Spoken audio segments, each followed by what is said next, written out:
পরিসংখ্যান বলছে বাংলাদেশের মানুষের গড় বার্ষিক আয় 1,32,000 টাকা। অর্থাৎ লাখখানেক টাকা সঞ্চয় করতে গেলেও বেশিরভাগ মানুষের কালঘাম ছুটে যায়। সেইখানে দাঁড়িয়ে প্রতিদিন খাবারে মাংস ভাত এক প্রকার আকাশকুসুম কল্পনাই বটে।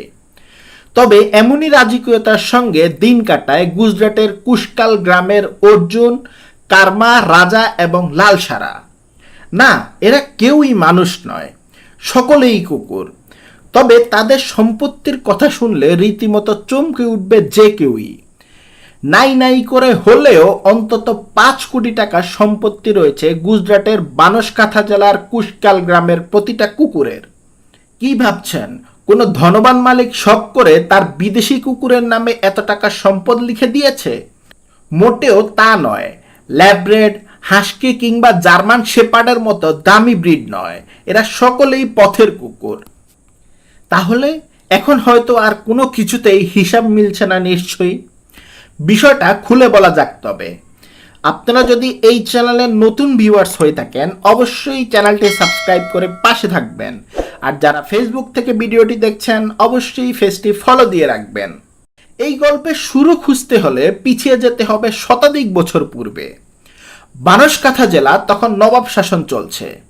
অর্থ কিংবা খাবারের অনটনে যাতে গ্রামবাসীদের ভুগতে না হয় তাই তাদের বিপুল পরিমাণ কৃষিজমি দান করেছেন তৎকালীন নবাব। গ্রামের অধিকাংশ বাসিন্দা আজও জীবিকা নির্বাহ করে সেই জমিতে চাষ করেই। কিন্তু যাদের ফসল উৎপাদনের ক্ষমতা নেই তারা, অর্থাৎ পথের কুকুর, তাদের জন্য এগিয়ে আসেন গ্রামবাসীরাই। তারা মিলিতভাবে সিদ্ধান্ত নেন গ্রামের প্রতিটা কুকুরের জন্য বরাদ্দ করা হবে 20 বিঘা জমি। অবশ্য লিখিতভাবে জমির মালিকানা কুকুরকে নয়, স্থানীয় কৃষকদেরই দেওয়া হয়। সেখানে চাষাবাদ কিংবা ফসল উৎপাদন করবেন তারাই। তবে সেই আয় বরাদ্দ থাকবে কুকুরদের জন্য। প্রজন্মের পর প্রজন্ম পেরিয়ে গেলেও আজও বজায় রয়েছে সেই নীতি। গ্রামবাসীদের সৌজন্যে রীতিমতো রাজার হালে দিন কাটে সেখানকার কুকুরদের।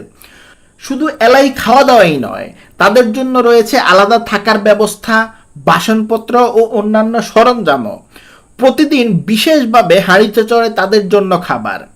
চিকিৎসাতেও কমতি নেই এতটুকু। মূল্যবৃদ্ধি, মহামারী, ঝড়ঝঞ্ঝা কোনো কিছুই ব্যাহত করতে পারেনি এই ঐতিহ্যকে। বর্তমানে এই গ্রামে সব মিলিয়ে 700 মানুষ বাস করে। অন্যদিকে কুকুরের সংখ্যা 150। তবে তারাই যেন এই গ্রামের আসল রাজা।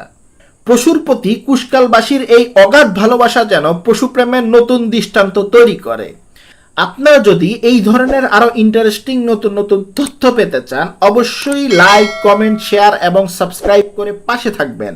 আর যারা ফেসবুক থেকে ভিডিওটি দেখছেন অবশ্যই পেজটি ফলো দিয়ে রাখবেন।